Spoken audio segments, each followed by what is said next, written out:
Welcome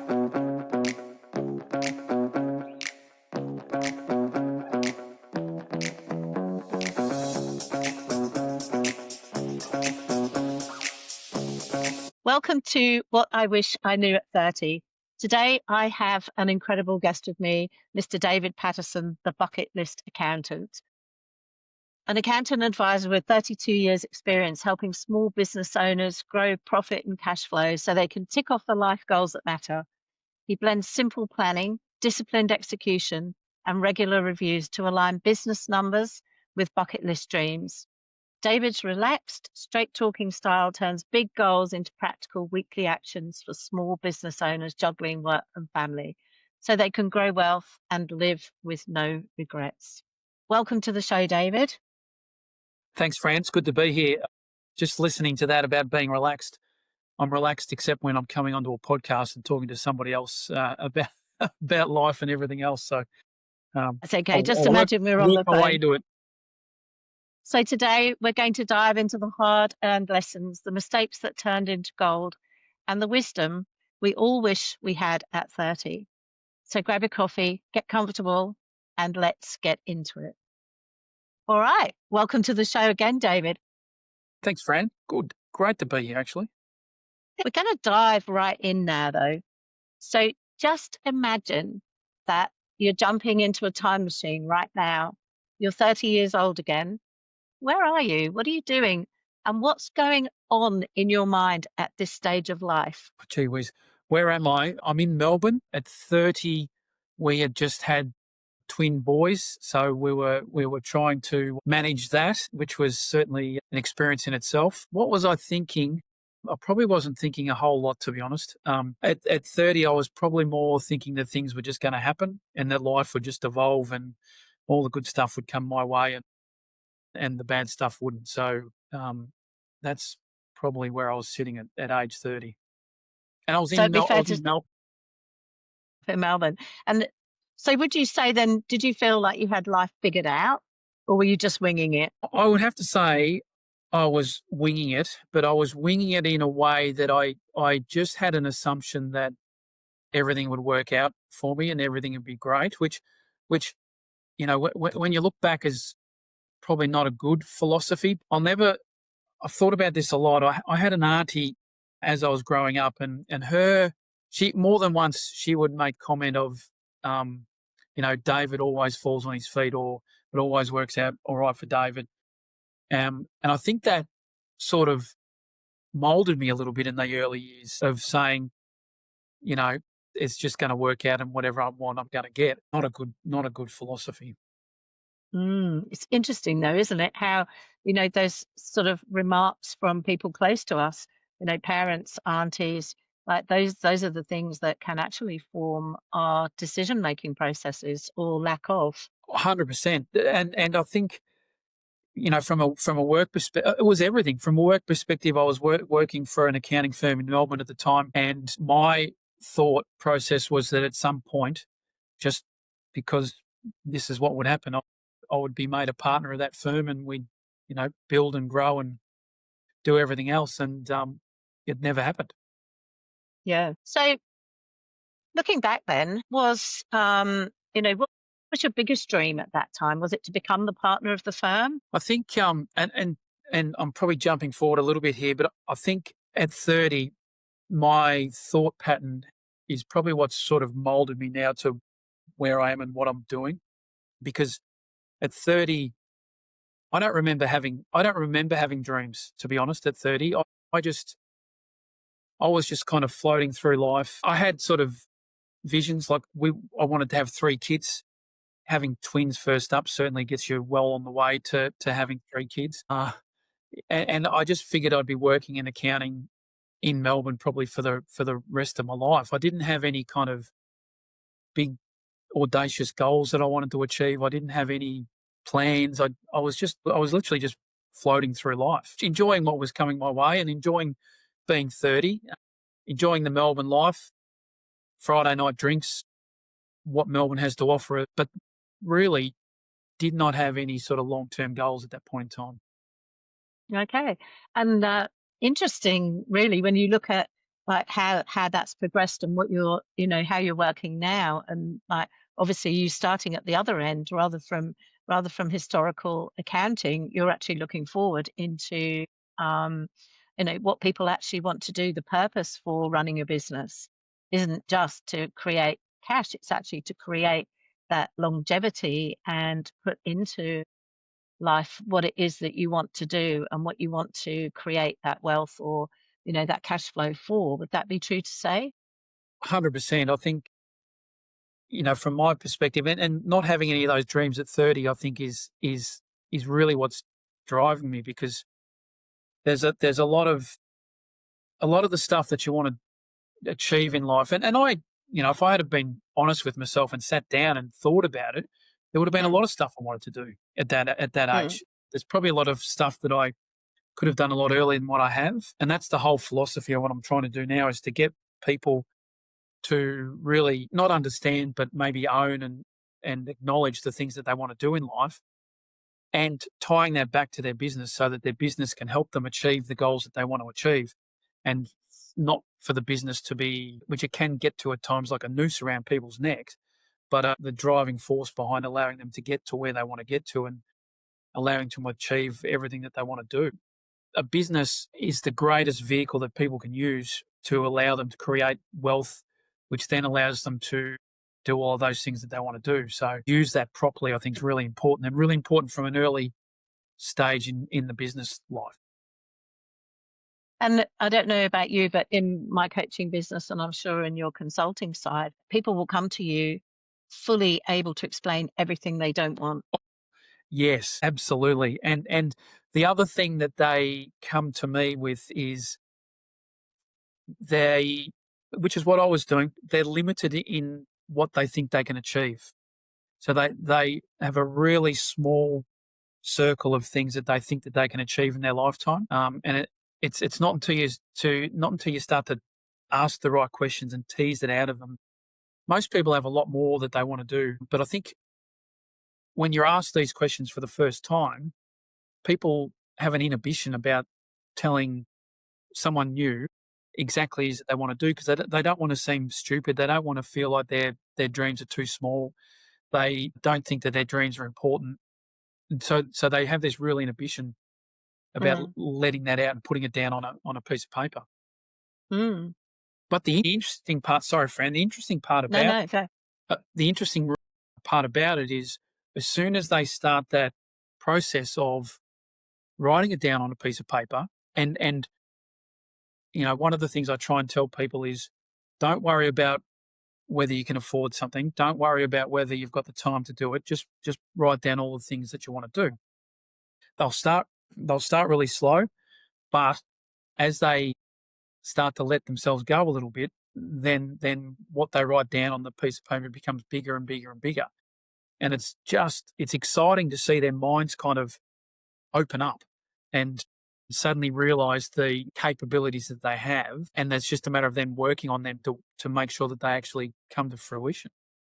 absolutely. And as you know, back at, sort of when you were 30, as you were explaining before, you didn't actually plan for anything. And, you just expect it's going to happen. You get onto that wild ride. And when you start to plan, you start to understand possibility, you start to understand the need of what's actually required to take those steps towards where you want to go.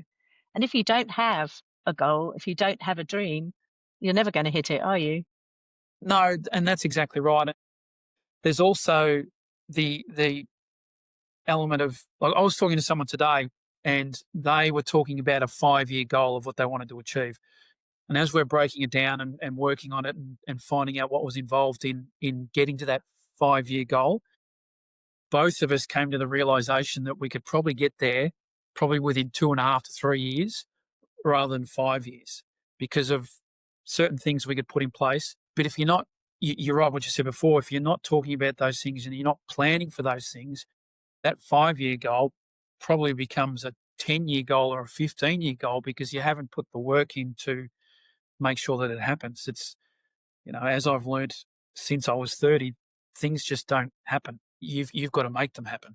Yeah, and you've got to be intentional, haven't you? And that's all part of the planning process. And because it's very easy to stay involved in a business, and keep doing what you do because that's the way you do it without really questioning from a lifetime perspective as to the toll that that's taking on you, and or the 100%. things that you need to do, what you can change. And there's always another option. There's always something that can happen. And I know from my own business dealings, being able to laterally think, it takes time, and it takes somebody like you to be able to soundboard against those things to actually really make that decision making process really clear.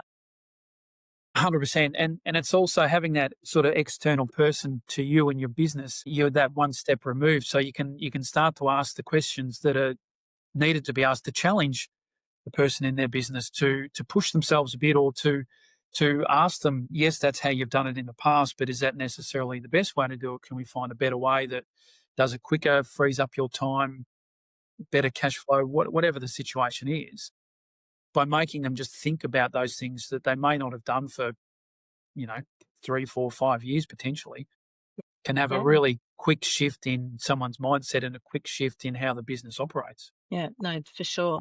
So looking back now, what's something you were completely wrong about at 30? Well, I've probably already said it, but something I was completely wrong about at 30 was that it was all just going to happen for me. All I had to do was just sit back and be present, and things would just come my way, which I guess is that book, isn't it? The Secret. You just got to sit there and think about it. It's all going to come your way. Yeah. And that I didn't have to work for it. But, the reality is that you do have to work for it. And if you just sit back and think it's all going to come to you, you'll get to a point in time that you suddenly realize, holy hell, it's not happening. Yeah. And Yeah. and it's time that you lose. It's that, and that's the biggest thing for me, and that's what I'm trying. That's why I'm doing what I'm doing now. Is that I lost time because I just sat back and thought everything would come my way and everything would just happen. Yeah. And it's a it's a wake up call when you get it to go, boy. But the other part of it is it's, yes, you've lost a bit of time and but it's never too late. There's always Mhm. there's always Mm. time to get things happening that you want to have happen. But I guess the sooner you can do that in life, the more you'll achieve. For sure. Time and energy are two things that you don't ever get back. So how you use them really needs to be intentional, doesn't it? And the amount that you can do when you really structure your time is phenomenal compared to sort of what you do when you're just bumbling along. So I think that's, you know, Absolutely. Yeah. The once you get more focused, then things happen quicker. They just, it's just natural that you, because you've got something to work towards. So things, just happen a lot quicker than if you don't. absolutely. So they say life is the best teacher, and sometimes the lessons may come wrapped in disaster.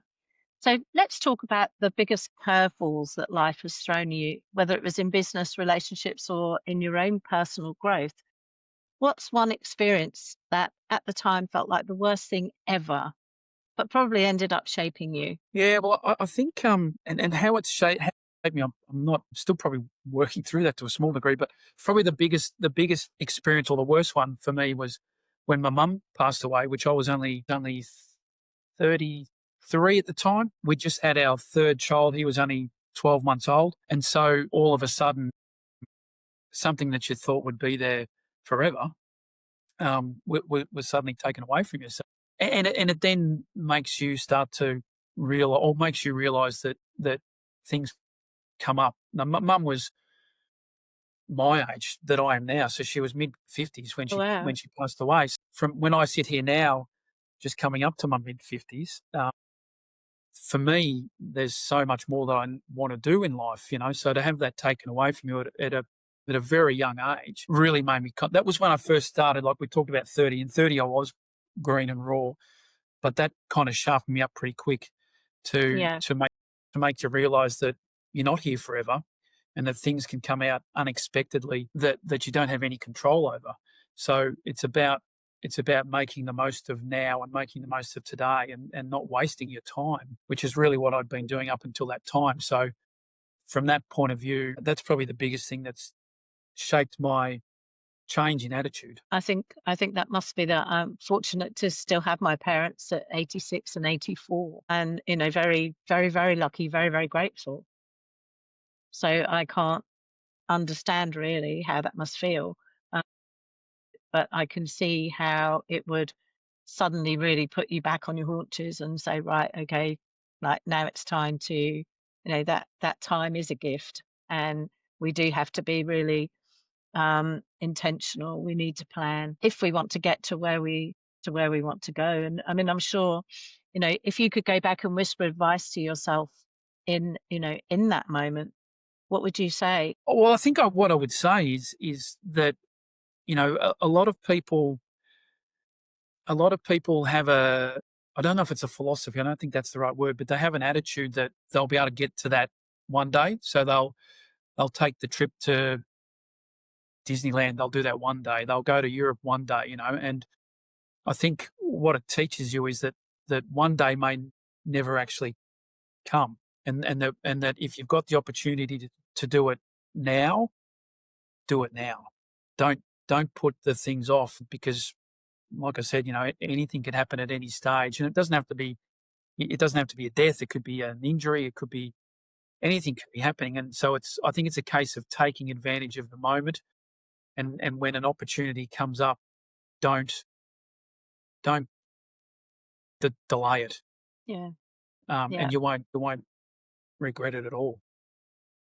And would you say that that's the fundamental change of how you actually approach success today? Yeah, absolutely. It's about yeah, doing it, and you have lapses from time to time where you do find yourself going, "I'll do that tomorrow. I'll do that next week. I'll do what," but it allows you to sort of really bring yourself back in and say, "No, no, no, let's do this now, because we may not have the opportunity to do it." And it's all aspects of life that allows you. It's just taking advantage of the weekend, not wasting a weekend. There's little things, just Mm. going for a walk on the beach, going out for dinner with your partner. Don't worry about going out for dinner with your partner next week. Go out tonight. Sorry, give me 1 second. Okay, well, these are the wonderful things that happen when you are recording live. So let's kind of get back into the real heart of what we're talking about. And if y- if you could give your 30-year-old self just three pieces of advice, what would they be? Yeah, this is pretty simple now, because I'm kind of seeing my kids do this at the minute. But, well, part of it anyway. The first one would be to follow your passion. So, you know, whatever it is that you're passionate about at a young age, follow it, and follow it hard, and give it every opportunity to work. Probably in line with that, the second piece would be, worry about a plan B well after plan A hasn't worked. Like, just hit plan A as hard as you can for as long as you can, because there's plenty of time to go to plan B. There's not a lot of time to people get turned off their passion too quick, I think, through varying reasons. So that would be the two pieces of advice. The other piece of advice I would give comes, and I've only just found this. I don't know if you've seen, there's a movie called Coach Carter, and Mhm. in that movie, the coach keeps asking the players what their deepest fear is. And at one point in the time, one of the guys gets up and he quotes a poem. It's not a poem, but I'll call it a poem, from Marianne Williamson on the side here. And part of that, one line in that says, "Your playing small does not serve the world." So the third piece of advice I would give is to go big, to take the passion that you've got and to just go as big as you possibly can, because at the end of the day, you owe it to yourself and you owe it to everyone else to spread that passion and to spread that joy that you get from that passion to as many people as you possibly can. Absolutely. That's really powerful. And do you think that younger professionals and entrepreneurs today struggle with the same things we did, or are they facing a completely different world? I really struggle with this question, from a from I mean, it is a completely different world, and would I like to be coming through at this time with everything that people have with social media and AI coming in and all of that? Probably not. But I think the young professionals and entrepreneurs today, I think, have got a much greater opportunity than what I did at 18 through to 25. I think there's a lot more options of what people can do than what we had. But I still think there's a whole heap of similar struggles that we had that they still have, insecurities, worrying about what other people are thinking. There's a lot of things similar, a lot Mm. of things different. And I think if I had to choose, I would probably still be the younger person I was when I was a younger person. Yeah, it's interesting, isn't it? And we go back to, in some respects, what we feel as being comfortable, but at the same time being able to embrace, everything and all those new opportunities that are coming through for life now. Like AI, like those things, that obviously we didn't have access to when we were growing up. So, No, and I what do think you? the other thing too, Fran, sorry, just I think that probably the biggest difference at the minute is things are changing so rapidly with what we've got and everything that it's really hard as a person coming through to adapt quick enough to utilize the changes as best that they could. So there's a lot of overwhelm, just the way things have changed. When things changed back when I was sort of it didn't change overnight. It was a long, slow Yeah, burn. Whereas now you wake up in the morning and things are different. It just seems to be happening so quick. But I'm also mindful of the fact that as you get older, that the last thing I want to do is kind of say things were different or things were better back in. I think it's just the change of the speed of change now just seems to be so rapid that I think that's what people struggle with is keeping up with that more so than what I God, had to. yeah. Excuse me, sorry. No, I 100% agree with you. Everything is everything is changing at an incredible rate. It's very, very different to, sort of, we didn't even have recording devices. I know our recording devices were a literally cassette recorder with a handheld microphone. Well, the other part too, Fran, is I mean you're currently in England. I'm Sorry. here in Aus- I'm here in Australia. Yeah, There's no delay. There's no any sort of delay in what question and answer. Whereas back I was in the UK when I was 24, 25. You ring home to mum and dad. You had to wait 10 seconds after you asked the question or said something for yeah, the message to get through. It was just so different. Whereas now you ring, it's like they're in the room. Like you could be in the room next door with this, and it's yeah. it's phenomenal. No, it is. And also all our recording video, that would have been unheard of. My voice is Oh, playing up. Excuse me. Hopefully we can cut all that out with me coughing out. hopefully I didn't drop a big pearl of wisdom halfway through a cough or something, Fran. I know, it's terrible, isn't it?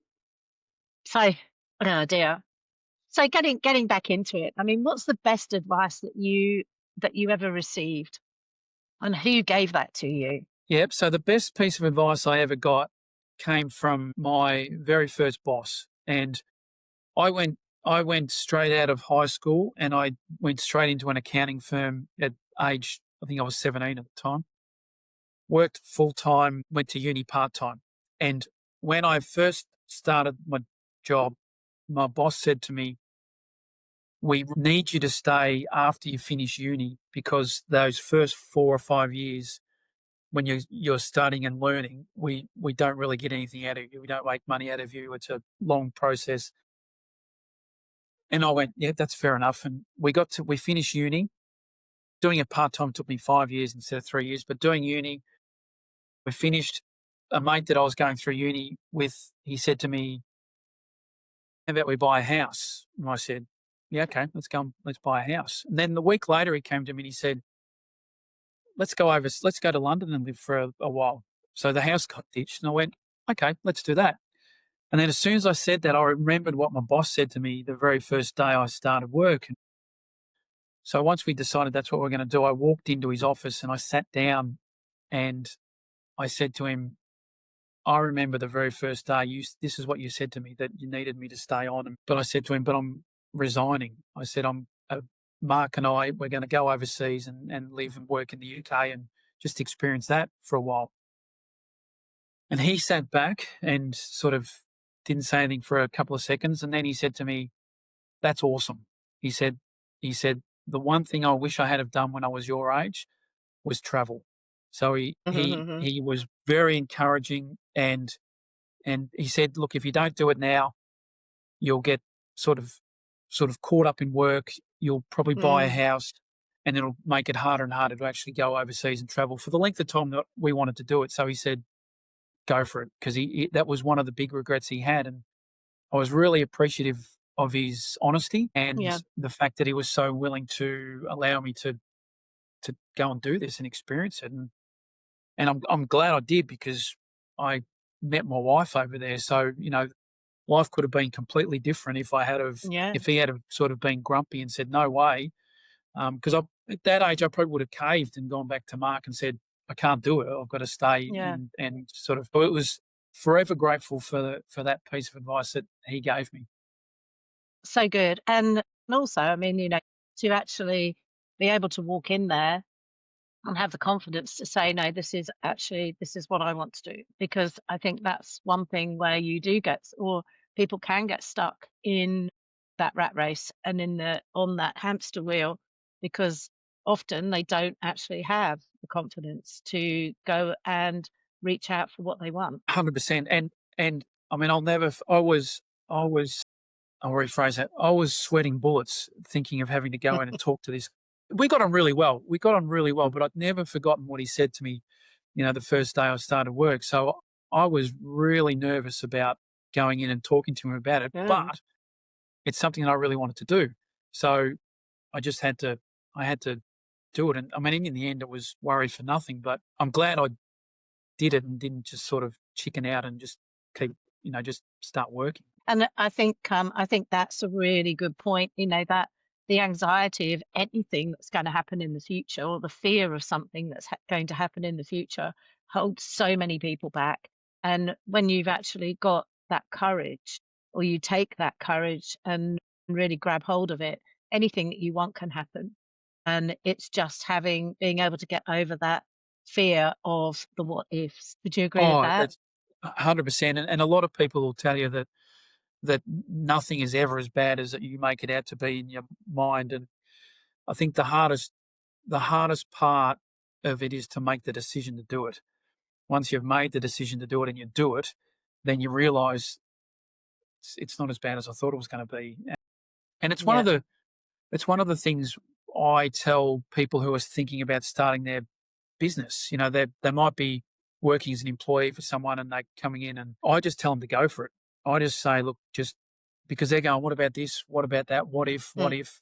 mm. I said the best thing you can do is do it and go out on your own and start your own business. And you've always got time. If it doesn't work out, you'll be able to find a job somewhere doing something else. But and most of them get through it and go, I don't know why I was so worried about making that decision. Mm. It's the fear of the unknown. Absolutely, it is. Yeah, brilliant. So, David, we've covered the deep stuff. We're going to have a little bit of fun. I'm going to hit you with some real quick fire questions. Don't overthink. Yep. Oh, Just bring the first thing that comes to mind, unless you've had yeah. chance to have a look at this already. What was the worst business or life advice you ever got? The wor the worst piece of probably business and life advice I ever got was just be happy with what you've got. And and sorry, this is probably getting a fraction deep as well, but that came from my father, and the worst advice I ever had. Well, I guess it's good that you didn't listen to it. No, no, but it has a bit like my auntie's comments earlier Mm, on. mm. It has played. I believe it's held me back a little bit in doing what I want to do, but I'm through that. But yeah, that was the worst bit. So I'm sorry that wasn't rapid fire, Fran. But No, that's fine. It's yeah, fine. yeah. But that's the worst advice. Oh, it's a good one, because it is about the awareness of what drives our decision making processes. And, everything that we do in life is a strategy. So when it's built on something like, just be grateful for what you have, or, be happy with what you have, or as your auntie said, when those things form the very core of our value system, then it holds us where we are. So when we become aware of the strategies that we run, then we can change it. because all behavior Correct. is merely a Yep. strategy. Yep. And a lot, very often we're not aware of the strategies that we run. So when we become aware of that, then that's time for change to happen, as obviously has happened with you. Yeah, Um, absolutely. And I think the better advice in that scenario, and again, it's at different times, it changes a bit, but yeah. I think the better advice is about being grateful for what you've got, but to be making sure that you're still chasing for more experiences and more out of Mm, life. So it's mm, not about being unhappy with what you've got. You can certainly be grateful for everything that you have, but it doesn't mean you need to be content and just stay in that space. You should be still pushing yourself into new space all the time. absolutely. So if you could have lunch with any historical figure, who would that be? I would love to have lunch with Marcus Aurelius, who was a Okay. Roman Empire emperor and Stoic philosopher, because I just find it fascinating that we kind of think of ourselves as evolved and advanced and where we are now. But when you look back at the things that he was writing and doing back when he was emperor before and after, the the philosophy that he has is just phenomenal, and it's still valid today. Mm, It'd just be fascinating to have sit down with lunch with someone like that and just talk to them. Absolutely fascinating. brilliant. And what's a guilty pleasure you refuse to apologize for? A bee sting from the Beechworth Bakery. That's fair enough. These things are the best. Now, Uh, for our viewers outside of Australia, would you like to explain exactly what the bee sting is? So a bee sting is a pastry. It's effectively just a pastry with like a custard in the middle, Mm, with a bit of icing sugar over the top. It's a sweet cakey kind of thing with just a lot of custard in the middle. It's sweet and it's absolutely almost delicious. impossible to eat, isn't it? The ones from the Beechworth Bakery, although I think they've gotten smaller, but they were big. They were big, and you had to cut them in half, and yeah, really open your mouth to get them to get it. Yeah. They are the best. They are the best. Not to be eaten in the car. No, So, not to be eaten in the car. Definitely not. so if your 30-year-old self had a theme song, what would that be? I don't know the reason behind this, but it would be "Footloose" by Kenny Loggins. I Footloose, have one of no my I, favorite films ever. I have no idea why. I just love the song. Mm, I'll play it flat out and loud when I'm at home on my own.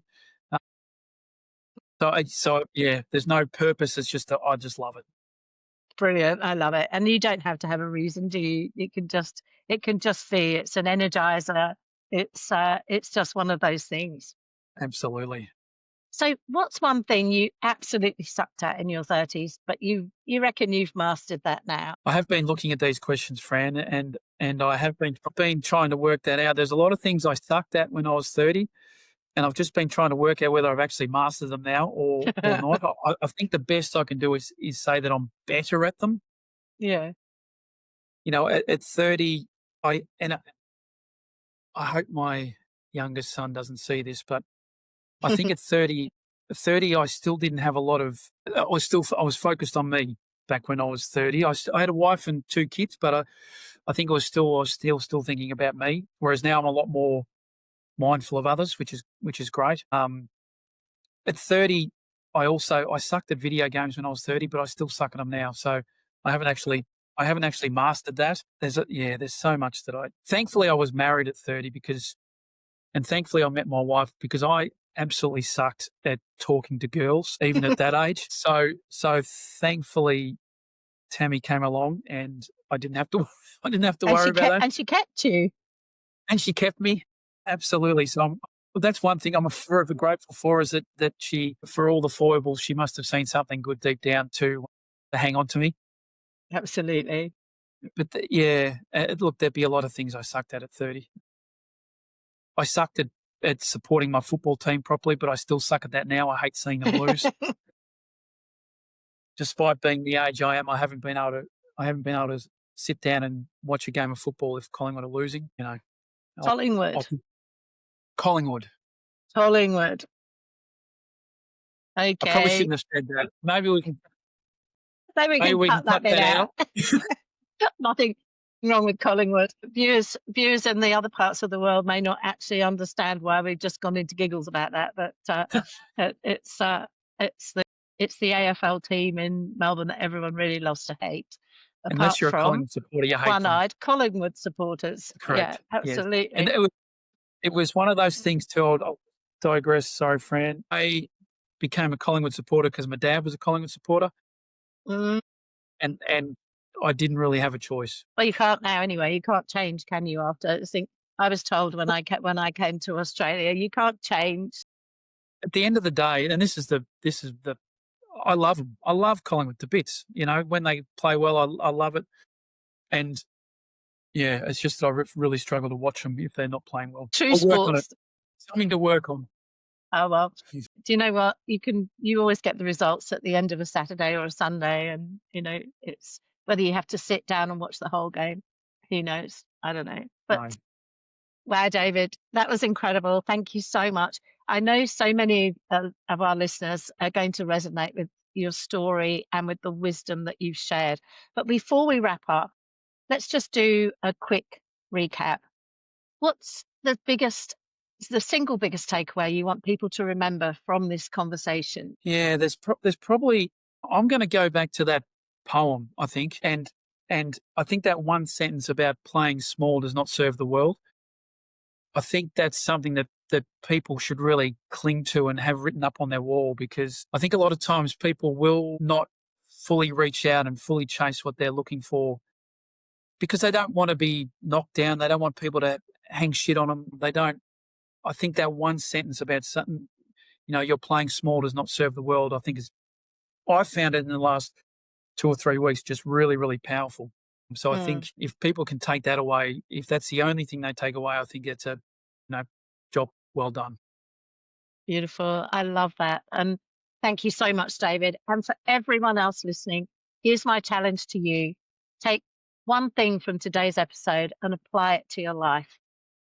Maybe it's reaching out to someone who can mentor you. Maybe it's finally taking that leap that you've been scared of. Whatever it is, take action. And if this episode inspired you, make sure to subscribe, leave a review, and share this with someone who needs to hear it. And if you have a question or a topic that you'd like me to cover in a future episode, send me a message. I'd love to hear from you. Thank you for tuning in to What I Wish I Knew at 30. And remember, your best chapters are still ahead. So see you next time. Thanks, Fran. That was awesome.